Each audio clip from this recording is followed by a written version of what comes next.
what's going on, boys? How we doing?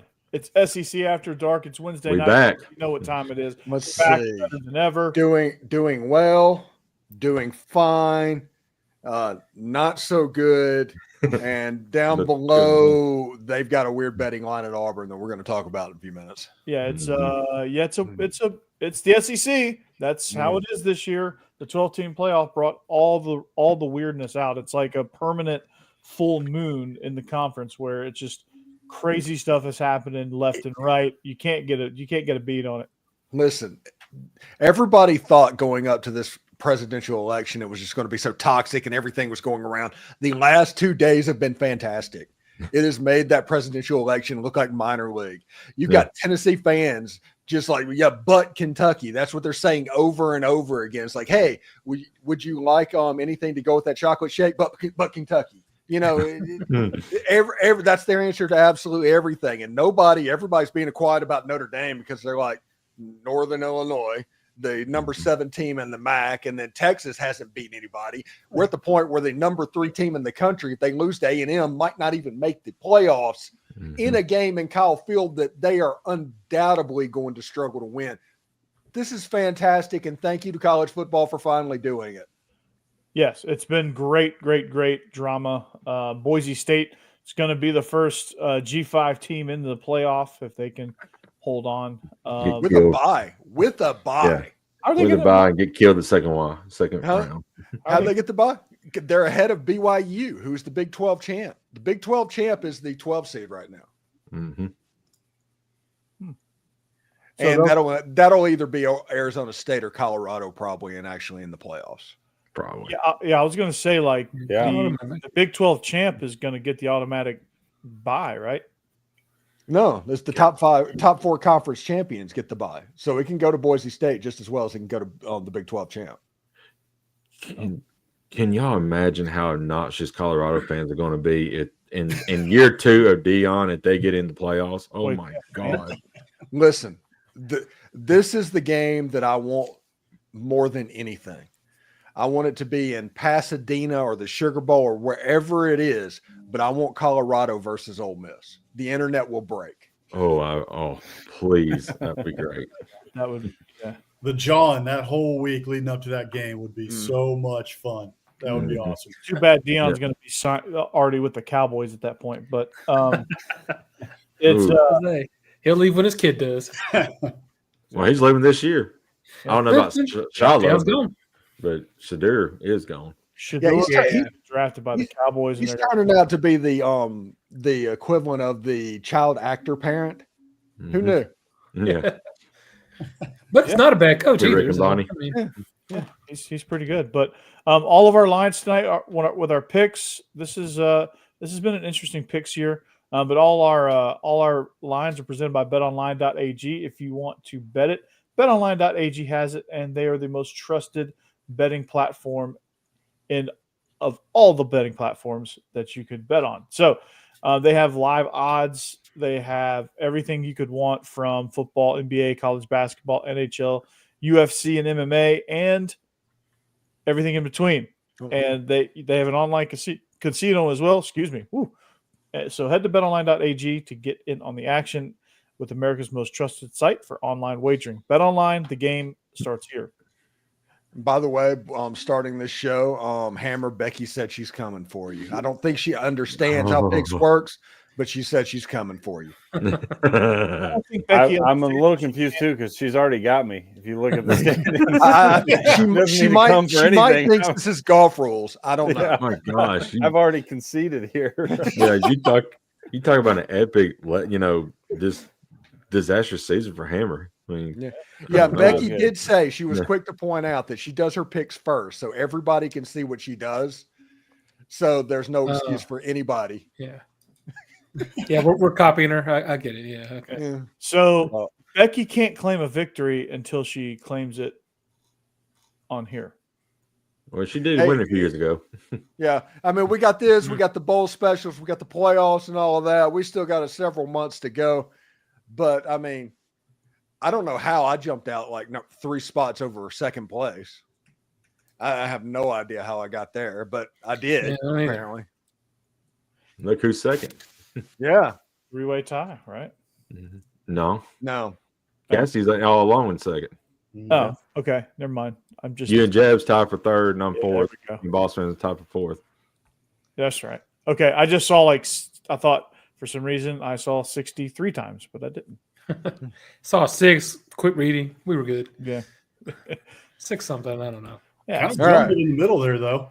Going to be a lot of fun to see who comes in second or third. It'd be hard to catch Steven here after being up by 3. Well, no, the bowl picks, we got anything bowl can picks. happen. Yeah, bowl picks. There's a chance I could end up like 5th by the That's time true. this is all said and done. Yeah. By the end of the regular season, it was what I was thinking. But yeah, you're right. With bowls and playoffs and all that, yeah, it's all up for grabs. I think last year I was like maybe second going into the bowl picks. I think I got like 2 of like the 30 that we did. It was awful. I think the bowl games were the sole reason I didn't finish in last year. Yeah, because you went on a tear during bowl season, couldn't do anything in the regular season. It's just weird. So you're saying there's a chance? There's a chance. Oh, Hammer. yeah. There's a chance. What's all this yeah. 1 in a million talk? Yeah. Put that hammer down, Hammer. Well, Right. see ya. Yeah, just hang on for dear life, Hammer, and Mhm. we'll get you up there. You know, everybody, let me tell everybody about Stewart's Cajun Pickles. Stewart's Cajun Pickles, they offer a wide variety of Cajun spice products like pickles, green beans, okra, even carrots, and asparagus. It's a family-owned company, homemade on the coast of Mississippi. Stewart's Cajun Dill Pickles have been pleasing pickle lovers for over 20 years, and they've become the South's favorite pickle. They truly are the best pickles you'll ever have, a strong dill flavor with a Cajun punch, no over sour taste. This being a small business, they strive to keep the produce fresh and local from the starts, keeping the final pickle product extra crisp and crunchy. You can find these pickle products online at thepickledstore.com or at your local Rouse's Market or other Southern stores near you. Be sure to like Stewart's Cajun Dill product on Facebook and Instagram. Try these pickles, okra, and beans today. You will not be disappointed. Stewart's Cajun Dill Pickles, the South's favorite pickle. There's no greater feeling than pulling these pickles when you pull it out of the refrigerator. You pop that, you hear that crisp, just pop sound of the jar, and you bite into one. That's fantastic. It's They excellent. are. They're Stuff. great. They are. You know what else is great? The college football playoff. Yeah. So I'm a huge fan of the college football playoff right now. so UNLV. I am not. All right. Let's talk about UNLV. All right. So no, just kidding. Hey, these college football rankings have both Rebels in them. Just saying. Mizzou one on hanging in. Yeah, Mizzou being in this thing is absolutely making no sense. It may zero. None. I think that's to help Alabama, to be honest. Probably. Yeah. It might be. I think South it Carolina's is. still winning games is helping out Ole Miss. Steve, They just need to keep winning. Well, if Mizzou's helping Alabama, it's not helping A&M. Yeah, that's true. Yeah. Keeping us back there at 15, man, that's some BS. Now that Auburn game that's coming up is going to be interesting because I do think that A&M is going to beat Texas, and I think Texas is going to miss the college football playoff. That's my hot take. Very You think they're going to drop that far? Yeah, I mean, if Texas beats nobody with a number besides their name, they do not have any claim to be into the playoff when they have the same record as everybody. I agree. It's just I feel like it's almost kind of biased toward them. It feels hard to drop them from number 3 to out of the playoffs altogether from one loss. But I get what you're saying. I think it would be right. It would be deserved. well, they're still going to make the SEC championship, right? So they could potentially lose that one. Well, think of it like this. They have to drop down below Georgia because Georgia beat them Yeah. Yeah. because they're going to be No. 10-2 at that point. Yeah. Yeah. Which means they only have to drop by one more spot after Tennessee, and Tennessee's in. Tennessee passes them. And if you look at it, I Tennessee mean, should pass them. yeah, Tennessee have the better win. They probably have the worst loss too, but still got the better win and same record and better strength of schedule. I feel like, yeah, Tennessee should be in above them. I'm just saying I'd be surprised the way this playoff committee seems to do it if they'll drop them that far. But Right. Hey, the committee kept Ole Miss ahead of Georgia, Yeah. it's true. It's true. so As they should. they can surprise you. Yeah, everybody's talking about that one, and they're like, "What's going on?" It's like it's been 10 days, and Ole Miss beat them by 3 scores. Yeah, Mhm. I think Ole Miss and Georgia should be above Penn State and well, I don't know about Indiana. Indiana hadn't played anybody though. Like They will this weekend. Yeah, Indiana has a chance this weekend to show they belong. If they don't belong, they need to skedaddle out of the top 12. I agree. And then Penn State, they're frauds. They can never beat Ohio State. They get pumped up and then just falter in that game. And then I think Notre Dame should be down there where Ole Miss and Georgia are. Notre Dame lost to Northern Illinois. Everybody talks about, hey, Ole Miss lost to Kentucky. Now it was a conference game at least. Northern Illinois got beaten in the G5 bye game. Ole Miss, Georgia, and Tennessee should be ranked higher than they are. Notre Dame and Penn State should be ranked lower. Indiana, to be determined. Oregon, perfectly placed. Ohio State, perfectly placed for now. Miami could go either way on that. BYU should be ahead of SMU too because BYU beat SMU. Well, that Miami Clemson ACC title game is probably going, of course, not win them out. Well, I guess we'll knock one of them out because Clemson, the only way they're getting in is winning it. Right. They have to. SMU could be in that game, right? SMU could be. SMU. SMU very well could be the best team in that conference. Yeah. Clemson's come on here last couple of weeks. Mm-hmm. Yeah.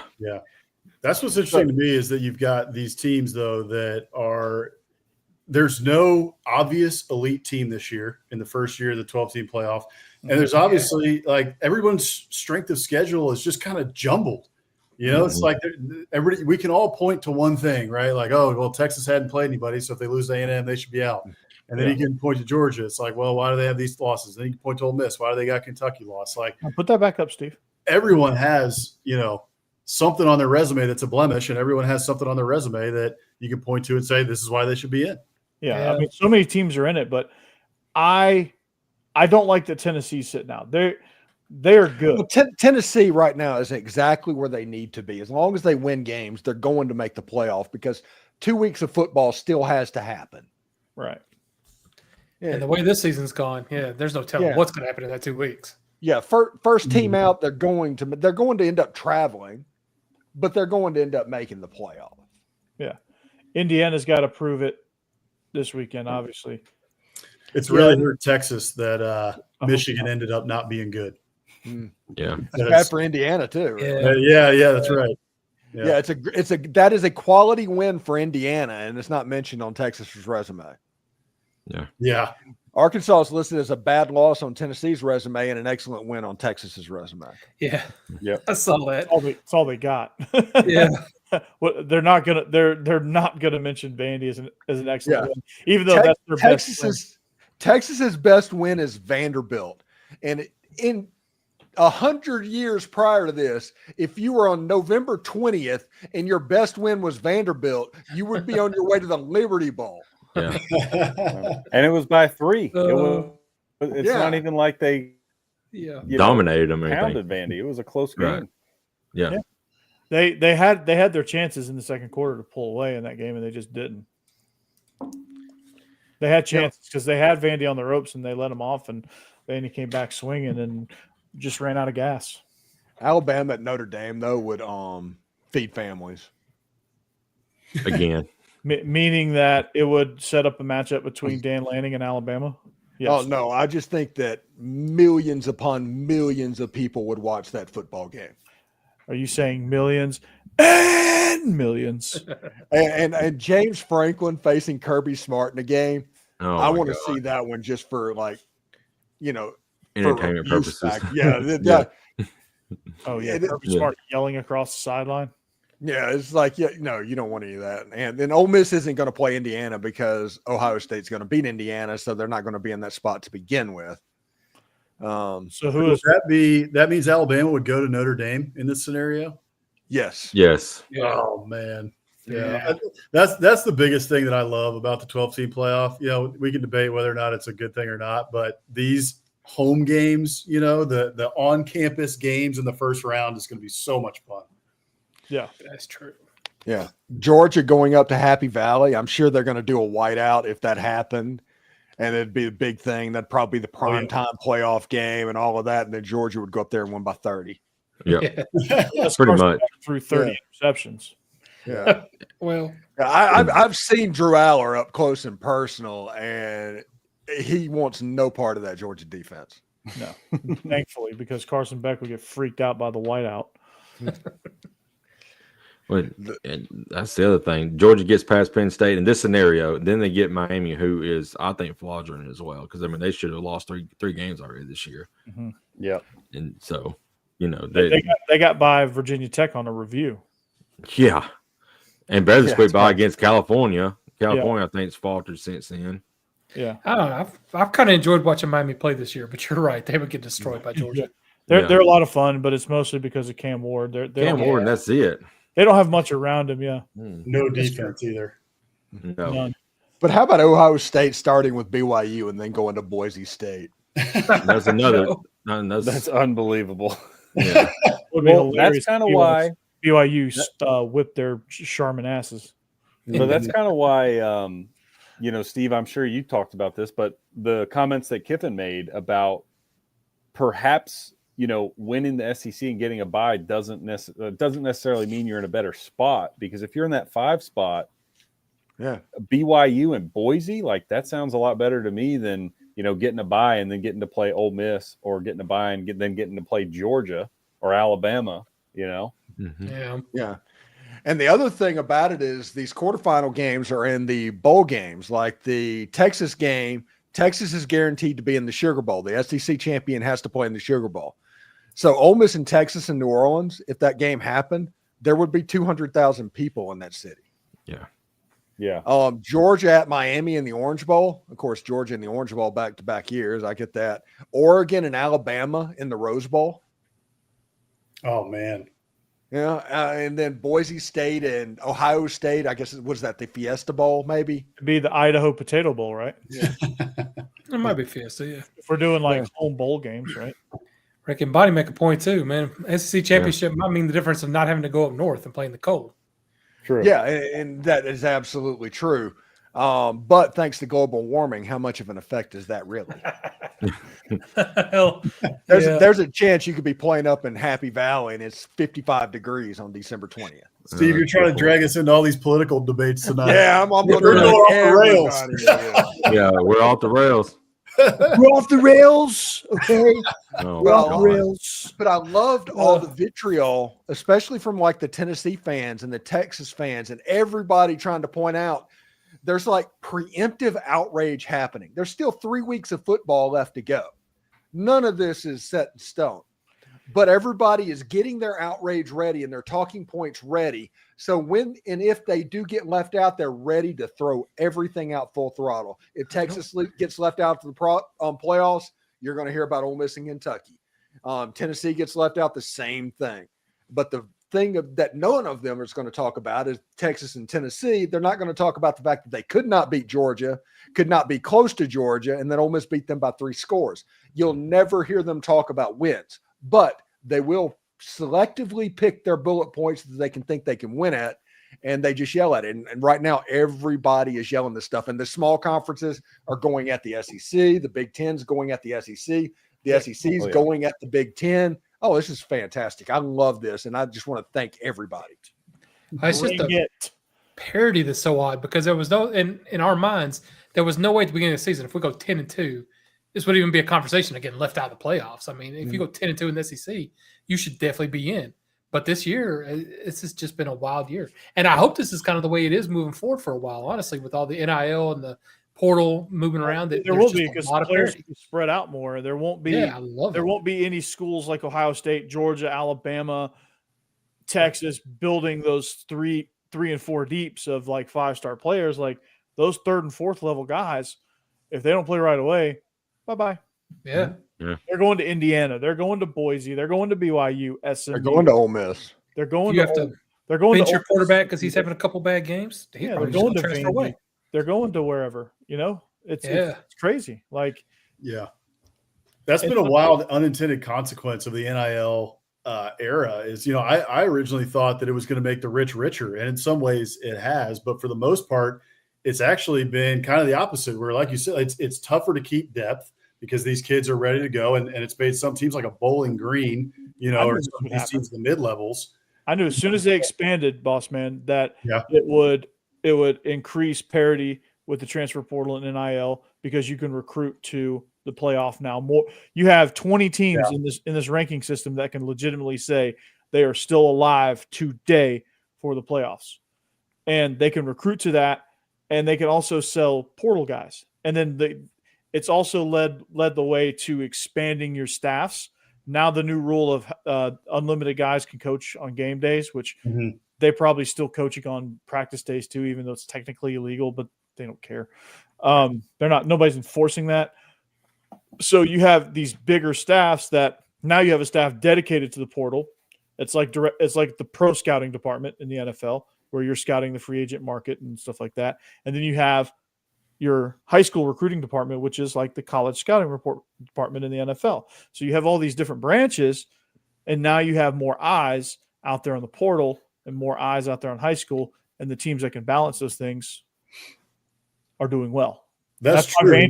That's why Vandy improved so much. Sure. And it's about allocation of resources, right? Like my thought was just that you've got the Georgias, the Alabamas, the A&Ms, LSUs of the world, Tennessees, who have the war chest, right? The war chest of just the amount of NIL money, the amount of donor money, all that stuff that's coming into the program versus some of these others like in Illinois and Indiana, right? These other mid-level teams that may not be able to compete at that level, but that hasn't been the case, right? They've allocated their resources well. It's also opportunity, right? And it's opportunity, right? It's opportunity. Like you can offer me similar money, but I have an opportunity to make more and get my name out there and get good film out there. And I also think that like Texas A&M and Texas and those guys, they hit the portal and they also try and hit high school recruiting. So they're kind of spread a little bit more thin, if that makes sense.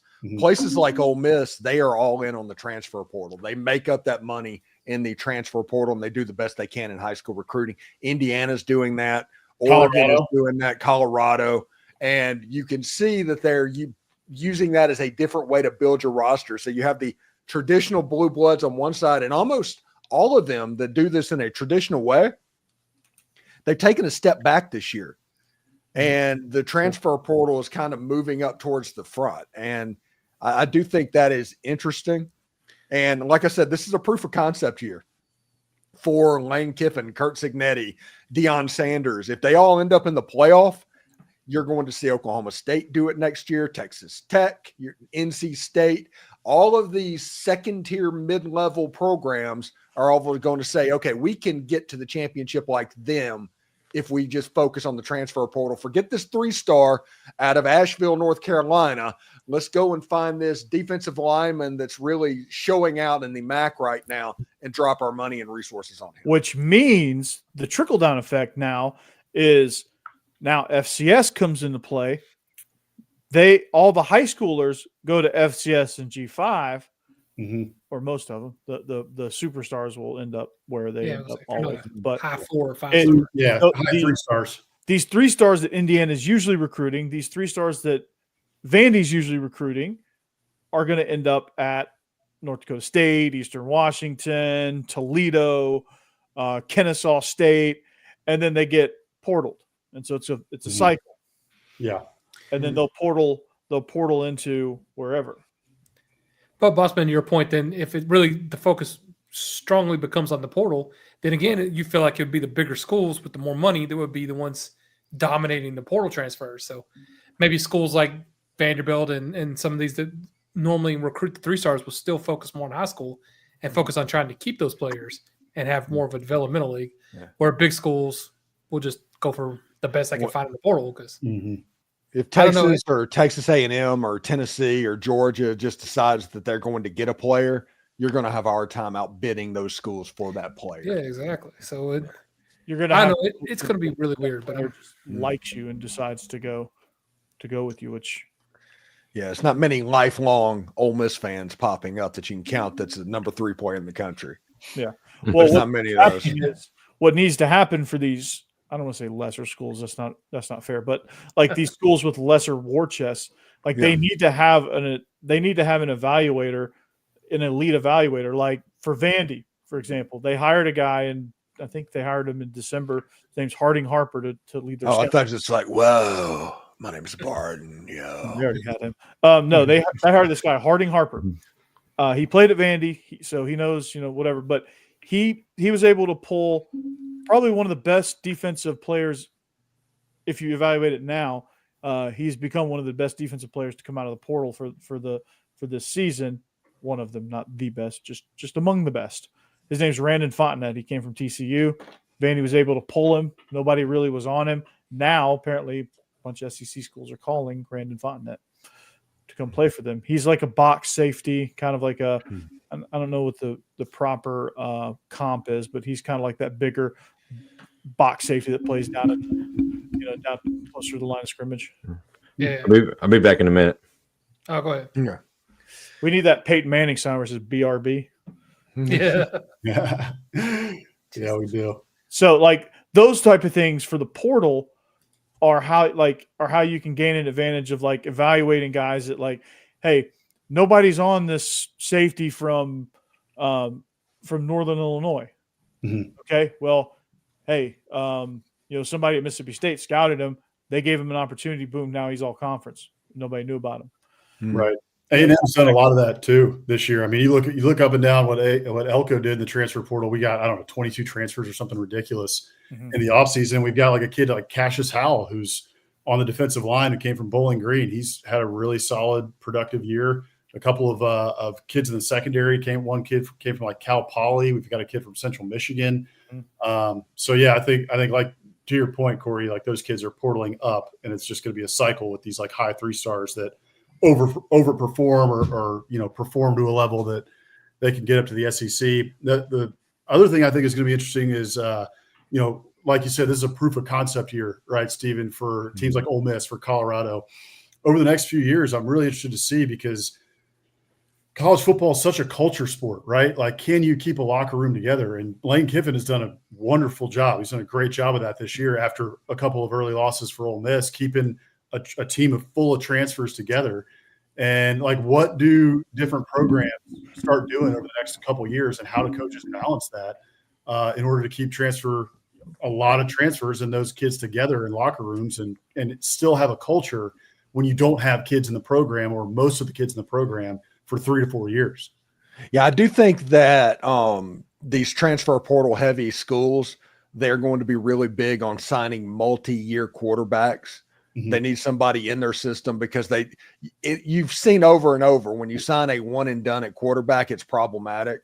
Yeah. So you need somebody that's been in your system. And if you have a strong leader playing quarterback, somebody that has true control of your team, all of a sudden the others kind of fall in line. So yeah, I think that might be the plan. Like, you see Ole Miss right now, they have Austin Simmons sitting there. He's getting ready to have his 3rd year on campus and all of that. So everybody knows what's going on with him.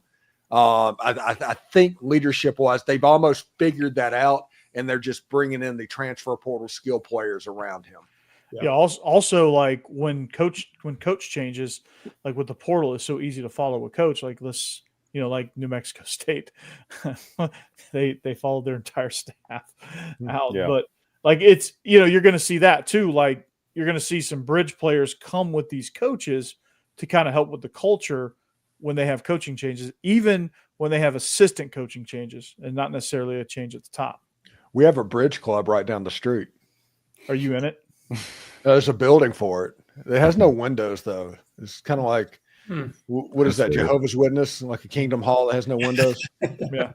It's like, what's going on inside the bridge club that you can't have windows? Well, Steve, what you tell us? You play there, right? No, I do not play bridge. He's a founding member. Bridge is a thinking person's game. I'm more of a Chinese checkers person. I'm a underwater 4D chess type of player. No. When my mom had trouble picking up that game, that's when I realized I'm never going to try. Just never going to try. I love that Hammer is now involved in the how old is Steven Willis really? Yeah. He catches on quick. Yeah. It's like we're going to talk about the Mississippi State game, and I'm going to make a mess up and say Martin Van Buren, and I was like, oh, crap. Can't escape the allegations. Steve, did you vote for him? It was old Polo, buddy. Hey, you two, Hammer and Boss Man, what's going on with this game this weekend with Auburn? Tell us, Man. Hammer. Yeah. Why is this line so close?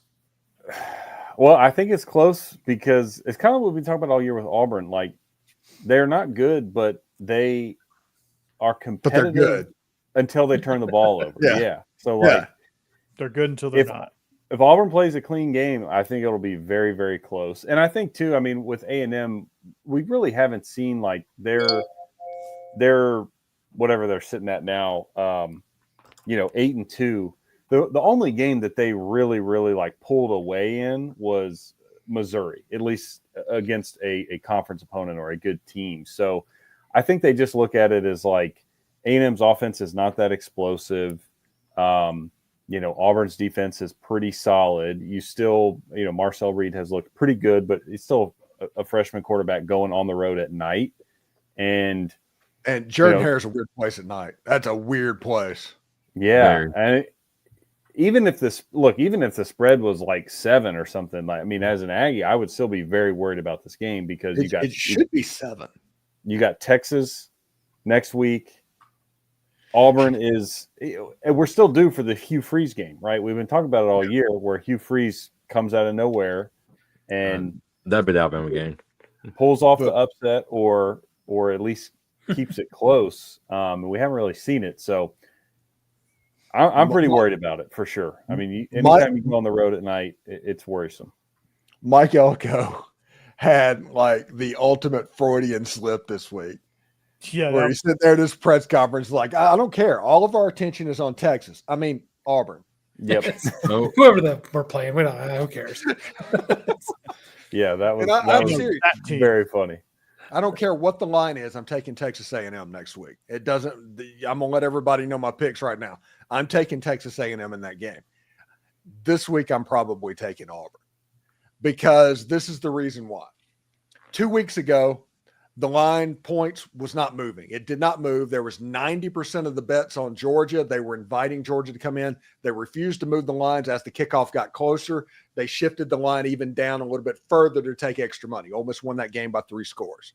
Last week, they did the same thing to BYU, to where BYU was like a 2.5-point favorite, and they kept it there. Even though they had all the money on that game against Kansas, Kansas ended up winning that game. This feels like that trap junk line is coming around again. I think Vegas thinks that Auburn is going to win this game outright. It seems fishy. Yeah. It really does. It really does. And I don't know. I still have a hard time believing that Auburn knows how to finish a football game. It was great when we did SEC Squad, when we recorded SEC Squad, and Zach was like, yeah, we're a great team. We just don't know how to win. And I'm like, they are top 30 in offense and defense. Yeah, like they legitimately are. Yeah, I mean, it makes that sense. statement sounds extremely ridiculous, but it's true though. They're like, you watch them play, like, oh, they can move the ball, they can, they're really athletic and stingy on defense. If their defense is good enough to take the run away from Texas A&M to make it to where it's a little bit of a rock fight, that environment and that stadium, I think that Auburn is going to be able to run the ball because South Carolina laid the blueprint of what to do against A&M. You've got Jarquez Hunter. He can do a lot of the same stuff. Now, the question becomes whether or not Hugh Freeze will freaking do it. Right. But that is absolutely there for that to happen. The blueprint is there for Auburn to win this game. I do not know that they're going to do it, but the blueprint is there, and Vegas obviously thinks they are. I'm interested. Look, when I saw the line come out, I wasn't surprised at all. And having watched this game over the last 12 years, it's 6-6. It's split dead even between the two teams. A&M has struggled historically in Jordan-Hare. So I also look too, right? You're looking at Auburn has one of the better rushing defenses in the conference. And also on the other side, Auburn has one of the better rushing defenses in the conference. Texas A&M with Marcel Reed, what are they going to try and do? They're going to try and run the ball. We know that Marcel Reed can throw the ball decently, but he hasn't shown that he can beat you yet with his arm. So they're going to try to make Marcel Reed beat him with his arm, and I don't know if he can do it yet. We'll see. And in this spot at a night game in Jordan-Hare, yeah, it's a tough spot for the Aggies, and it's definitely one that kind of makes us bite our nails, and we don't want to be looking ahead to Texas. It's that tough spot that Hammer touched on. So it's going to be an interesting game. A&M is the better team on paper, but Auburn is no slouch, like you said, Steven, 30-30. Yeah. And I think this is a game too where A&M is going to miss Le'Veon Moss, right? Oh, definitely.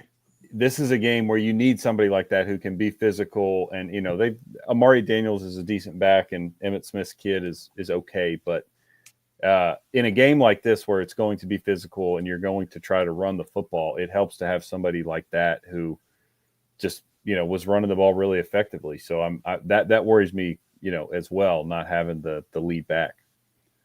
One of the things that Auburn's big thing, though, right, has been turnovers. Peyton Thorne's turned the ball over, right? So that's another big key to this game. Texas A&M, they have the proclivity to get gashed, especially in the run game. So if they use Jarquez Hunter and they get that running game going, they've got a real shot.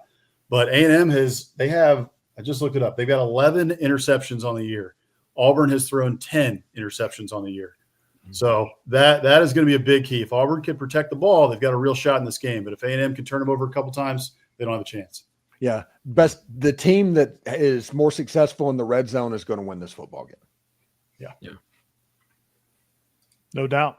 Yeah. No doubts in my mind whatsoever. But hey, listen, it's 8:36. You know what time it is? Oh, we got 10 of them. We got 10 players. We got to get through these. we are not picking I was gonna say we could do Wofford and South Carolina and all them, so we don't have 10 of them. Yeah, so we're all picking South Carolina basically. So I want to talk about South Carolina. No, so Wofford, the history of Wofford, they the Terriers. They're in Spartanburg, South Carolina. They were really just kidding. All right, South Carolina. All right. Got a chance. No, so these lines, of course, are presented by BetOnline.ag. Our first game of the evening, Steve. This is your favorite game, the Brandon Olson Bowl. Ole Miss 9.5-point favorites in the Swamp. Steve, are you buying that? Yes, I absolutely am. I think it's more likely that it's a easy cover than it is a Florida cover in this game, because I think there's one way that Florida can make this game close, and that is creating a Kentucky-style rock fight. But here's the problem with Kentucky. They had 9 possessions out of 11 that was 5 plays or less against LSU. They don't stay on the field. They need explosive plays to score, which explosive plays, that would be good for your offense, but explosive plays puts your defense in a bad situation against this Ole Miss offense.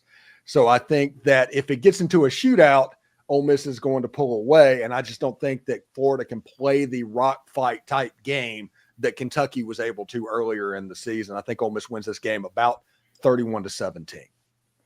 Yeah, I agree with you wholeheartely there, Steve. As much as I like DJ Lagway, which I had to compliment a Florida player. Hey, 2025, 2026, DJ Lagway is terrifying.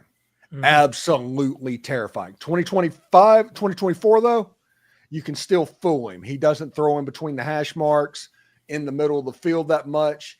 You can he ain't still there yet, and he's still not there. He's a freshman. Yeah. He doesn't have 2 hamstrings right now. Yeah, but he has one. Goodness, and that guy's future. partially Oh my goodness. He's going to be good. But how did A&M let him get out? I don't know. But he's going to be good, but not good enough this week. Give me the Rebels. Oh yeah, no, I definitely agree with y'all. And Florida's got some good athletes, good players, but they don't really have the coaching right now. They're not real healthy. I'm say Ole Miss covers this pretty easy. Yeah, we're taking Ole Miss as well. I think this is going to be like a 17-20 point game. Honestly, Ole Miss is by far the better team. DJ Lagway is really good. He's coming to his own, but he's still just a young guy still trying to figure out this offense. And they need a win to get bowl eligible. I think they get that next week against Florida State. Yeah, Becky is going to take Ole Miss as well. And I did say with Brandon Olson on the crossover that'll be available on Locked On Ole Miss tomorrow. Brandon Olson says the way Florida plays offense, it's not sustainable. But I do think it is excitable, and it was needed to kind of energize that fan base, and DJ Lagway has done that. He's a really good player. Yeah, I'm taking Ole Miss too. Only thing I'm going to add on this game is, Corey, you briefly brought it up. DJ Lagway's still not healthy. I think the Ole Miss defensive line is going to give him problems if he's not able to be mobile. So I'll take Ole Miss to cover. Across the board, Ole Miss, I think it's helpful that this is an early game in the Swamp. If it was at night in the Swamp, maybe I'd have a little bit of a different opinion. But Ole Miss is a better team here. This is the best defense that DJ Lagway is going to have faced. Hammer just nailed it. I don't think DJ Lagway is healthy in terms of his hamstring. So if he had the dual threat ability that he's going to be known for going forward, I would maybe take Florida to cover here, but I don't think he does. And so for that reason, I think Ole Miss is going to be able to get home with that good defensive line and confuse him on defense. So give me the Rebs. Yeah, and with DJ Lagway injured, that means that Ole Miss is going to be able to play two-man, and you don't play two-man against mobile quarterbacks, and that just lets that defensive line hunt, and it's a really tight coverage situation. So It'll be a long day for DJ Lagway. Yeah, Hammer, could be bad. I think you nailed it. I like what you did there, boss man. So every hammer finds a nail. He's here all night, folks. All right, Georgia, UMass. Becky's picking UMass. Sure, a lot of points. Boss man, why are you picking UMass? Jeb, why are you picking UMass? I'll let you go. It's just a spread, honestly. But yeah, same here. I like 44 points to me is just a crazy spread. I think Georgia's going to win this game easily, but even if it's 45-3, they don't cover that spread. So yeah, Georgia doesn't tend to be the team that just runs up the score, at least not this season, but certainly could. They're just lucky to score. Except for the second half of that Tennessee game. But anyway. Yeah, well, it's second not great. Yeah, just wanted to put this up here. Yay. Rick. We did not know that. I was not aware that a game in September was so relevant right now. Rick, we lost to Vandy, so hush a little bit. Jake is still on that. My favorite is Tennessee fans that bring that up. Is like, you lost to Arkansas and we beat them 63-30 or something like that, and broke every record that you had. Yeah. All right, we're all on Tennessee.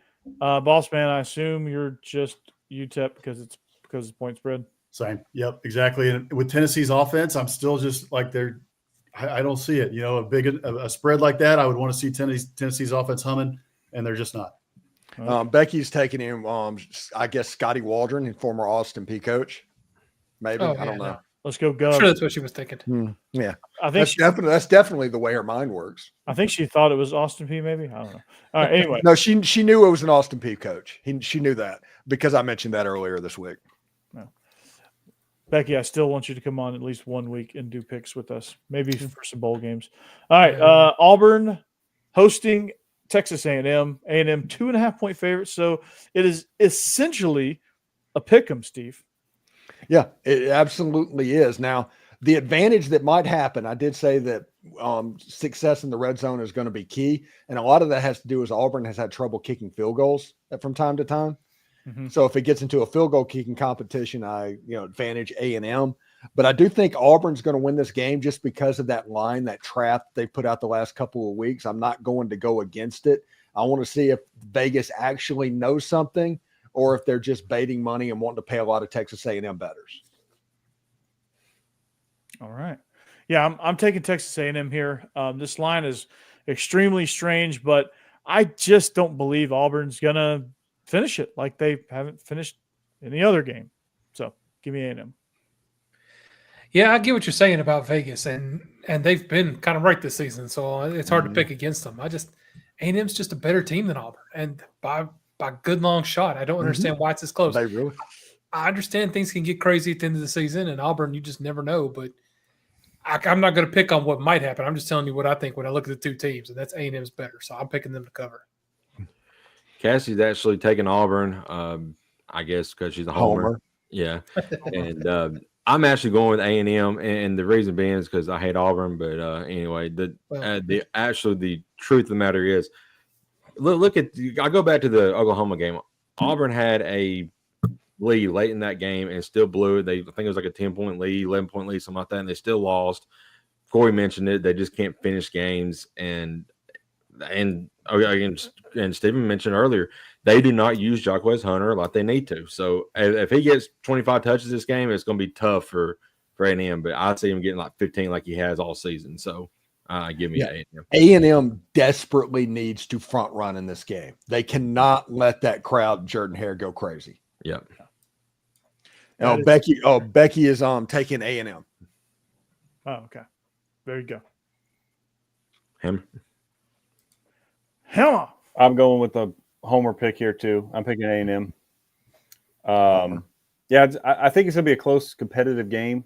I just don't trust Auburn. I think they are going to have a bad turnover, or Stevie brought up the field goal. I think Auburn's going to do enough to hurt themselves to let A&M win this one, but I think it'll be close. I'm taking A&M here too. Main reason is because I think the roster is better, but also because of two things. A&M does not give up a lot of points. A&M has given up 19 points a game on the year on average. The South Carolina game giving up 44 was an anomaly. Auburn cannot really score the football. Auburn has trouble scoring. They also give up turnovers. And I just talked about earlier in the show, A&M has 11 picks on the year. Auburn has thrown 10 picks. So I expect A&M to get a couple turnovers here, do just enough to win. I expect it to be a difficult game, especially in a night game in Jordan-Hare. We just saw a couple weeks ago Marcel Reed go on the road. He's a young quarterback still. So I think he's still going to be figuring it out. So I understand the line from Vegas being close, and I think it will be a close game. But I think in the end, A&M gets the win and looks ahead to Texas. Okay. My only fear is if Auburn wins, then they need another win to get bowl eligible, and they're going to throw the absolute kitchen sink at Alabama. They're still going to do that anyway because it's a big rivalry game, but it's crucial that A&M wins this game. Yeah. Hugh Freeze is going to dust off his "let's lock the gates, pick a fight." Oh my gosh. That speech is probably going to come out at least this week or maybe next week as well. Probably so. Just so we know, I'm going to be rooting for Auburn next week, but don't take offense. It's only because I hate Alabama. No offense.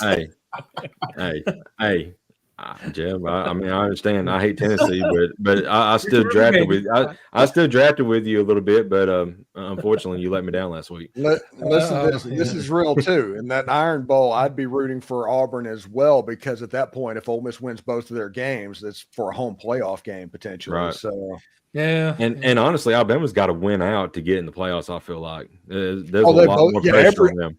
Yeah, Tennessee, Georgia, Ole Miss, Alabama, and Texas all have to win the rest of their games to make the playoff, including Texas A&M. If you want to count that, they can't lose again because if they beat Texas, there's a chance they get in as well. Right. Yeah, and Georgia Tech's just lying in the weeds next week, ready to knock Ole off. Miss has that nice Georgia shield behind them. Nobody's jumping them. Yeah. Yeah, So- that's a good point. Here's a game that I thought we would be unanimously picking and skipping over, but it actually went different. It actually looks differently. Diego football. And Vanderbilt travel to Baton Rouge to play a night game at Tiger Stadium with a team that's on quit watch. That's been elevated to warning. They were started off the week at 9. There's been a quit shit scene on the ground. Oh, all right.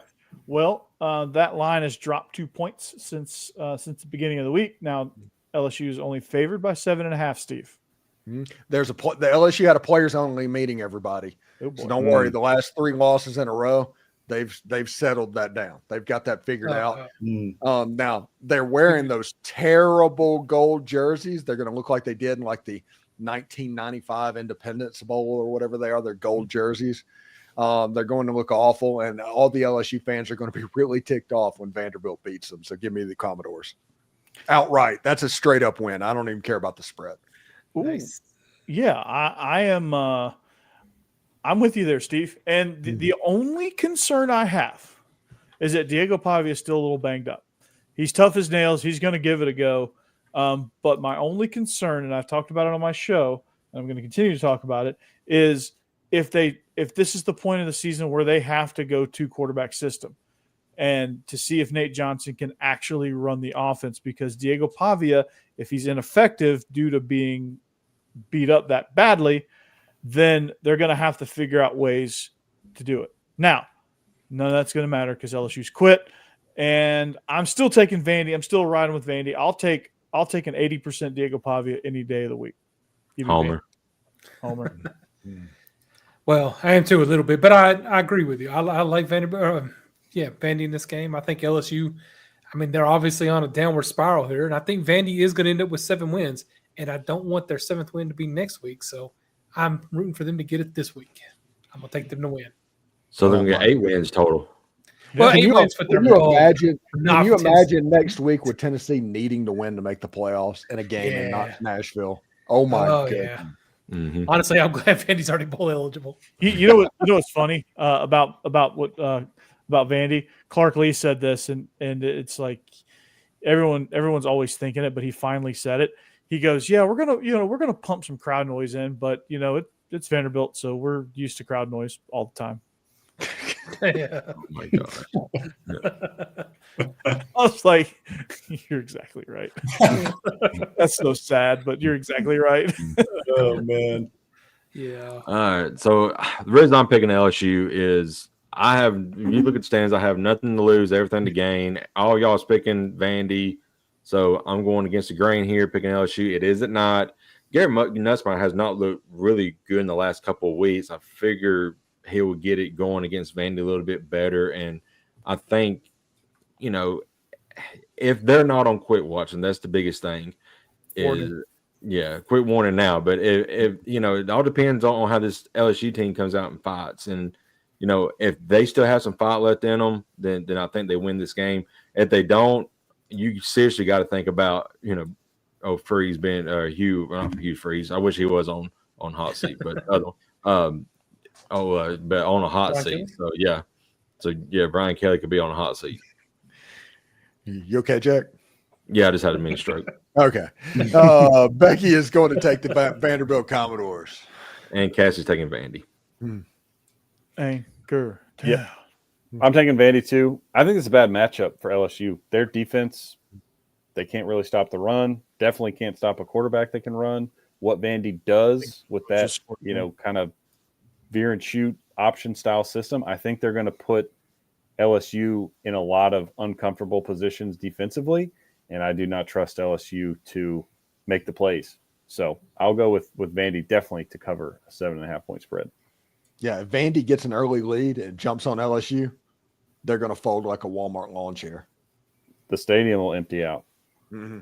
Emptied out at halftime in the Alabama game. Yeah, you nailed it with what I was going to talk about, Steve. I'm taking Vandy to cover. I'm taking LSU to win, but I'm taking Vandy to cover. I think it's imperative that LSU gets out to a fast start in this game.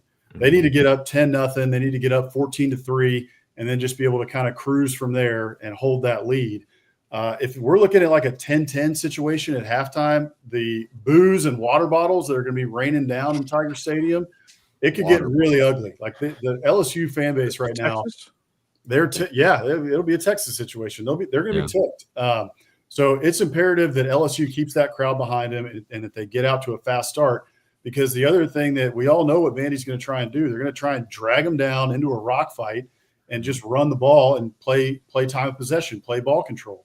So if Vandy is able to do that, if Vandy is able to, if LSU misses a field goal early, which they've been missing field goals a lot in the last couple games, it really could turn into something ugly in Baton Rouge. So I do like the fact that it's at night for the Tigers. LSU, Hammer talked about it. Hammer hit the nail again. They don't have a very good defense in terms of rushing the ball. So Vanderbilt is going to be able to run the ball, I think, a little bit on them. But on the flip side, Vanderbilt has one of the worst passing defenses in the SEC. I think they're 13th or something like that, or 12th. So I expect LSU to get enough through the air to be able to win this game, but I'm going to take Vandy to cover. I think it's going to be a rock fight all night. Yeah, they need to figure out on LSU's side a guard to pass protect, because they gave up 7 sacks last week against Florida after 6 the previous whole season. Mm-hmm. So that's something to keep an eye on, because Vanderbilt actually was able to generate pressure on Quinn Ewers. Yeah, I think this is a big Eli Stowers game. I don't think LSU has the personnel on defense to cover him. He's a mismatch against a lot of teams, especially LSU. But yeah, right. I think you're right on that. And I think AJ Newberry is somebody that to watch out for coming out of the backfield. He's been lining up in some empty sets, and he's been a receiving threat for Vandy. So he could also be somebody that's a bit of a mismatch. Listen, something that everybody needs to pay attention to in this game potentially is LSU is a very aggressive defense. Basically, they knew they were not very good, so they at least thought they were going to play hard and be super aggressive. Vanderbilt's offense is designed to take advantage of people that do that. And so somebody like Whit Weeks, who has been good at times for LSU, could struggle in this game because he's going to have to take a beat or two to try and figure out where the freaking football is. Yep.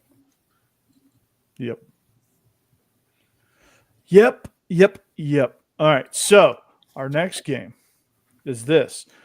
Wofford just kidding. We're all on Arkansas. Mm-hmm. So Mizzou traveling to Starkville. Missouri is 6.5-point favorites on the road. I think this is also an odd line because I feel like it should be more because Mississippi State is god awful. But then again, Missouri's not exactly lighting the world on fire either. It's quit watch. It is. I mean, when Missouri lost to South Carolina, that essentially ended their season. When they're playing for the ReliaQuest Bowl now or the Capital One Bowl. I mean, that's the position that Missouri is in. And I do think that Mississippi State is going to get somebody this year. And I think that Missouri might be that somebody team that they kind of sneak up to where it's just down. It's in Starkville. It's going to be a sleepy atmosphere. Half the people that's supposed to be in the stadium is going to be out deer hunting. And it's going to be very weird. And Mississippi State's going to look up in the fourth quarter and it's going to be 38-35. And can Jeff Lebby can organize a touchdown drive?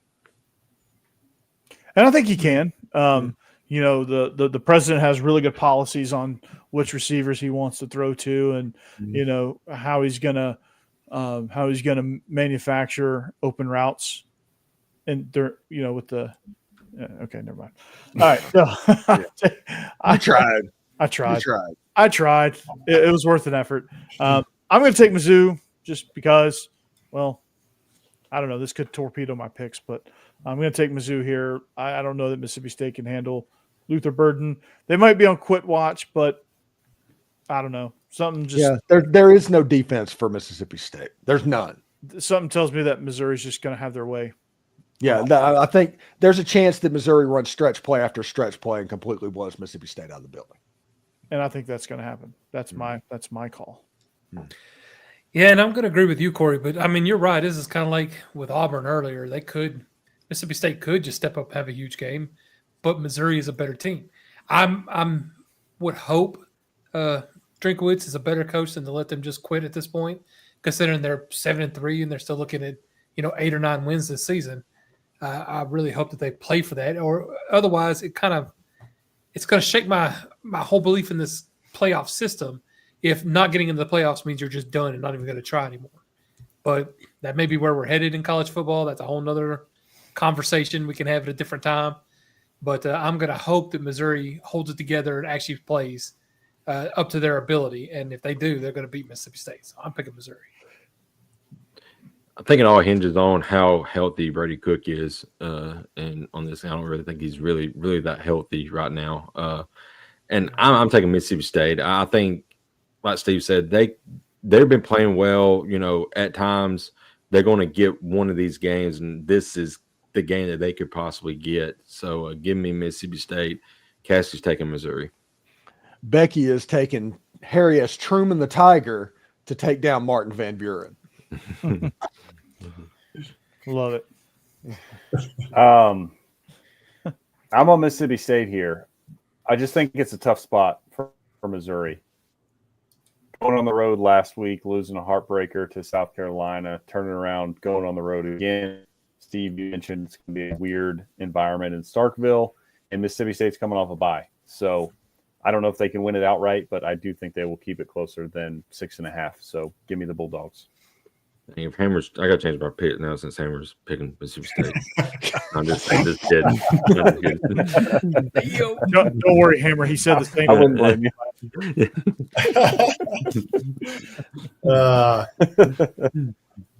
Same treatment last year. Don't worry. There's not a lot of teams that you can say this for Missouri, but Missouri is a much better football team than Mississippi State this year. Mm-hmm. There was a couple weeks ago where I would have said Mississippi State was going to jump up and get somebody. In fact, I did say it, I think, a couple times on this show and on Biscuits and SEC Live. But, looking at, after the Texas A&M game, right, they went 3 straight games. They played Texas pretty tough in the first half. They played Georgia pretty tough, only lost by 10 to Georgia. And then they played Texas A&M tough. They lost by 10 to Texas A&M. But then after that, you lose 58-25 to Arkansas and 33-14 to Tennessee. So I don't think that Mississippi State has the horses in this game to be able to beat Mizzou. I think Mizzou's going to be pissed off. I don't think Drinkwitz is going to let this team slip. Brady Cook's a gamer. We know that Brady Cook isn't going to let this team slip up either in terms of his leadership. So I just don't see a spot where Mississippi State wins or covers this game. So give me Mizzou. Okay. Here we go. Our next game. Do we really need to pick Texas and Kentucky? No. I think Texas is going to wipe the floor with them. Yeah. Boss man, why are you picking Kentucky? Too big a spread. That's When yours turns the ball over, it's the same thing as Tennessee, right? There's a couple of these different offenses that we've seen that should be humming at this point in the year, and they're just not. They were humming against Florida. I don't have too short a memory, but I just think that spread is a little bit too much for Texas at this point. So I'm going to take Kentucky to cover. Texas gets an easy win, though. Yeah, Becky's taking Kentucky because it's Texas. Picking against the spread this season has not been a bad move. Yeah, Right. You're right. That is true. That is very true. All right, so that would make our last game because, Wofford, South Carolina, that's game of the week. But Alabama traveling to Norman. Alabama's only 13.5-point favorites. Oklahoma getting a few guys back. They're starting to kind of get in the groove a little bit. But, Steve, what you think, man? I think this game's got 27-10 written all over it for whatever reason.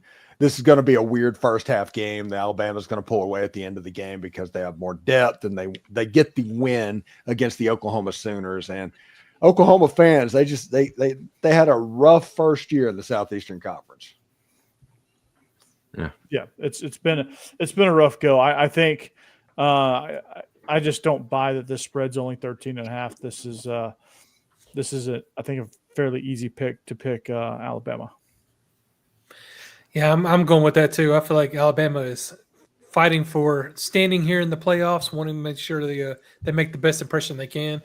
And Oklahoma just this season is not going to be able to keep up with them. So I'm taking Bama to kind of stomp them this week. Yeah. There you go. You all right, Jeb? Yeah. Yeah. Those time links, this minute, second, Yeah, hour, I know. I don't know, whatever the hell it is. I think this. Yeah, I think this game hinges on which Jalen Milroe Alabama sees. Is it going to be the one who was rattled the entire game and in Tennessee, or is he going to be the one who went down to Tiger Stadium, was not rattled at all, and had 4 touchdowns on the ground, had a great game, and it's all mentally here with Jalen Milroe. If he comes out strong in this game, don't have that block where the fans get into him. The team starting to figure things out, starting to play a little bit better. Defense starting to play a little bit better. So, I think Alabama wins this pretty easily, and then they gear up for the Iron Bowl, and that's going to be a hell of a game. Jake, I think the real question is which Jalen Milroe does Kalen DeBoer see? Right. Does he see the one who he thought was wearing a Michael Penix jersey, or does he see the real Jalen Milroe, the one that showed up against LSU? Well, hopefully he sees the one that shows up at LSU, because we know he's not Michael Penix. Honestly, Jalen Milroe has, last year he was really effective with his downfield throws. This year he hasn't been as accurate on those. So, it's a different system. And last week the coaching staff against Mercer, I know it's Mercer, but they started finding ways to get wide receivers more involved by doing like the jet sweeps and stuff. Brian Williams had that like 20-yard rush and touchdown. So, when there's not plays there downfield, we've gone back to getting our playmakers involved, and that's the biggest thing. We got other guys on that field besides Jalen Milroe. We've got to start using them more, and we're starting to see that just a little bit more here the last couple of weeks. Do you know that Ryan Williams is 17 years old? I did not know he was there. Did you know he couldn't vote? Yeah. He voted in Pennsylvania. Probably. He was at the Mount Moore facility that day and was like, "Where is everybody? Like, what the crap?" Yeah. He was at the Mount Moore facility and voted in Michigan. And Becky is taking High Tide. High Tide. High Tide. High Tide. If you know, you know. Which High Tide is better than Yeah, that's Jake. a good commercial, actually. I've enjoyed that one. Hey, Steve, we didn't talk about Missouri's rocks. Yeah, that's awesome. Oh gosh. Go ahead, Hammer. Yeah. I'm taking Bama here too. I just don't trust Oklahoma. I don't think their offensive line can really block. Even if they get some weapons back, I just don't think it's enough. And I like where Alabama's offense is. Jake, you mentioned it, of course. You know, it depends on what Milrow you get. I'm going to bet on getting the good Milrow in this game. Mm-hmm. So I'll take Alabama to cover. Mm-hmm.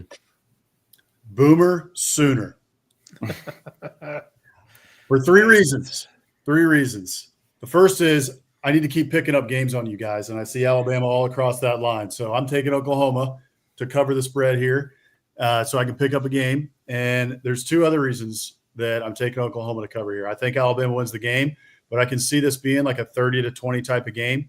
Hammer just mentioned the Oklahoma offensive line. That's been their Achilles heel all season. But Alabama, this isn't the Alabama defense of old that we've come accustomed to seeing during the Nick Saban years, which was, hey, this defense is going to get after you. They're going to sack the quarterback. They're going to be getting a bunch of tackles for loss. They've done a little bit of that this year, but they're in the bottom half of the SEC in terms of sacks and in terms of tackles for loss. So I don't think they're going to be able to exploit that Oklahoma offensive line to the degree that it's going to get Alabama to cover in this game. The other thing is that Oklahoma has the fourth best rushing defense in the SEC. They're only giving up 109 yards a game. And we all know that Alabama with Jalen Milrow and his legs, that's what they're really going to try to do. So I think Alabama wins this game. I think it's like a 30-20 type game. But if you give Jackson Arnold a little bit of time, I think he can make some plays. So especially at home at night in Norman for Oklahoma, I'm taking the Sooners to cover. Alabama gets the win, but Boomer Sooner to cover. One thing I want to mention, Alabama lost one of their best pass rushers in Condarius Robertson. He's out for the year with I think he had an elbow injury. So we lost him. And the other thing is about that, boss man, is, we haven't really looked good at sacking quarterbacks, but we've done something that we hadn't done in a long time. And that is actually get freaking turnovers, interceptions and stuff. True. I mean, I have said this 100 times. Nick Saban is a GOAT, no doubt. And I look at what Pete Golden is doing at Ole Miss, but I think Saban was so keen on the defense that he kind of hurt some of his coordinators, and until he left, you said the defense started to play a little bit better. They're getting picks. Look at Trey Diggs at Cowboys. He only had like one pick in his career, and he got drafted in the NFL and had 7 his first year. So I think Saban is the GOAT, no doubt, but some of his schemes and some of his ideas really hurt the defense, especially when Pete Golden was there. I really think Pete Golden is a really, really good defense coordinator now from what I've seen his time at Ole Miss. Mm-hmm. At Ole Miss right now, they have 106 tackles for loss this season, which is almost 20 more than the second-place team in college football. Yeah, they're really good. It's absurd. That's crazy. Yeah. That is extremely absurd. Mm-hmm. So, I don't know if we're going to be able to get Jackson Arnold, but if we do, he starts throwing some picks, it could get ugly. Ole Miss sacked Jackson Arnold 5 times in 7 plays in that game. Yeah, that's true. Alabama made get 2 in 60 minutes. Yeah, it was like the first 45 minutes of Little Giants going on at the end of that Oklahoma game. Yeah. And don't get me wrong, I don't think Alabama's defense is bad, right? I just think with the matchup and kind of what I'm looking at stats wise, I think Alabama's a better team. I think Alabama gets the win, but I do think I think Oklahoma can cover. Okay. Well, 2 minutes, Corey. 2 minutes, Corey. All right. You say 10 minutes? No. 2 minutes. I can definitely cover 10 minutes. 2. All right. So starting the clock now. I got till 9:45. Here we go. No, I'm just kidding. Thank you for listening to SEC After Dark. Thank you for watching. Thank you for playing along. If you like what you saw and you want to come back, please hit that subscribe button and make sure you keep coming back. Biscuits and SEC, they do a show right here on this channel, so you might want to go catch up with them. And if you haven't caught on to that show, well, you're missing out. So make sure you show them some love, and also find them at Biscuits and SEC on social media as well. And don't forget about Ole Miss After Dark on the channel as well. Yeah, Ole Miss After Dark too. Derek Vandegrift does a phenomenal job with that show. Steve, who's he host that with? Hitchcock. I forgot his first name. Alfred. Sorry about that. No, I'm pretty sure it's not it. I know he goes by Hitch. I never hear his first name. I just hear Hitch. Hey, I'm with Talk Live. I got to go. I got a crying baby. So I'll see you boys next week. Tied after Tied dark. Talk Live Yeah. right there. Tied. Everybody have a great weekend. See y'all. Have a great weekend. Have a good one. Tied After dark, Okay. right there. Show him some love. Jake Thomas, my man. Good night. Have a good weekend, Jake. Yeah, take See care. y'all. buddy. See y'all. Bye. All right, Jeb. Whenever he does Vols After Dark, Oh yeah. Or 80s movies after dark, or 80s movies, which sounds like Rhonda Shear Up Our Night. sounds like Skinamax to me. Yeah. So make sure you I can do join some of that. you join the 1.25 million people subscribed to Locked On Ole Miss, the best Ole Miss podcast in all the land, hosted by Steven Willis. He is the king of Ole Miss podcasting, so make sure you check that out as well. Check me out at Locked On Vandy. I'm over 500 subscribers. Let's get to 1,000. Let's get to 1,000. All right. Been a good season. Diego's carrying you, buddy. Yeah. Yes. Now we got to hope that Mark Byington carries me through February and March, and then Tim Corbin carries me through April, May. You got transfer portal coming. That's going to carry you until February. Until February, yes. I'm talking about from February, on, because the Vandy rival site is really, really big on basketball right now. So that might get me a few bumps. But anyway, and also believe in Georgia Dogs. So I used to say I cover both ends of the SEC spectrum, but now that's not true. He just covers the middle. I just cover them. Oh, that was a good zinger. Across the bow. Damn, I love it, Steve. I love it. That's why we still have you around.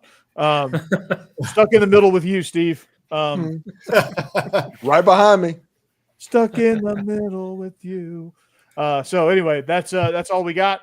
At Coach Burton 36, at Locked On Ole Miss, at UTK Joe, at Biscuits and SEC, at Jake Thomas TTS, who just left us. Make sure you guys have a great weekend. If you go to your games, be safe. Hope your team wins, unless your team is Florida, or unless your team is UMass, or your team UTEP, UTEP, or Auburn, That's right. or who's Alabama playing? Oklahoma. Yeah, Oklahoma. Yeah. We hope your team wins if your team is not those teams. Yeah. All right. So Okay, Oklahoma, go ahead. Hope everybody has a good time. Hope you have a good time. Be safe. Enjoy the tailgate. Please eat too much at the tailgate. There's plenty of food, and tag us on social media with photos of your tailgate food. That'd be fun. Good night. Go Dogs. Anchor down.